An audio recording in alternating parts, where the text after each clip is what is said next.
Ya, Saudara, pemerintah Aceh melalui Badan Perencanaan Pembangunan Daerah (Bapeda) menggelar musyawarah rencana pembangunan atau Musrenbang untuk menyusun rencana pembangunan jangka panjang Aceh atau RPJPA 2025-2045. Pemirsa, musyawarah dilaksanakan di Anjung Monmata, Melinggu Gubernur Aceh pada Selasa 26 Maret 2024.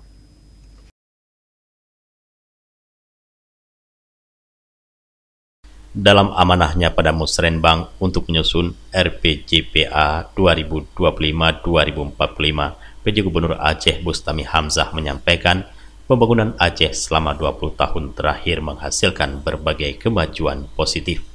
Di antaranya adalah penurunan penduduk miskin dari 28,69% pada tahun 2005 menjadi 14,45% pada tahun 2023.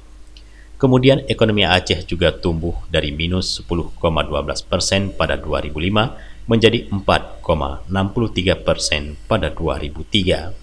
Selanjutnya tingkat pengangguran terbuka menurun dan indeks pembangunan manusia terus tumbuh.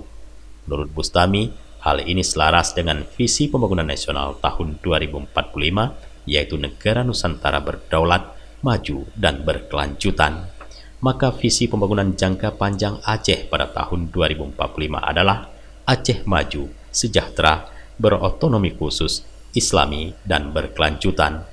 Musrenbang penyusunan RPJPA digelar bersamaan dengan forum konsultasi publik rancangan awal Rencana Kerja Pemerintah Aceh RKPA tahun 2025.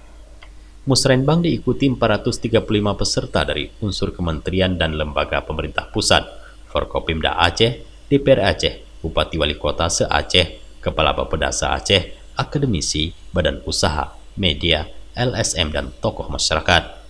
Dari Banda Aceh, Tim Liputan Aceh TV melaporkan.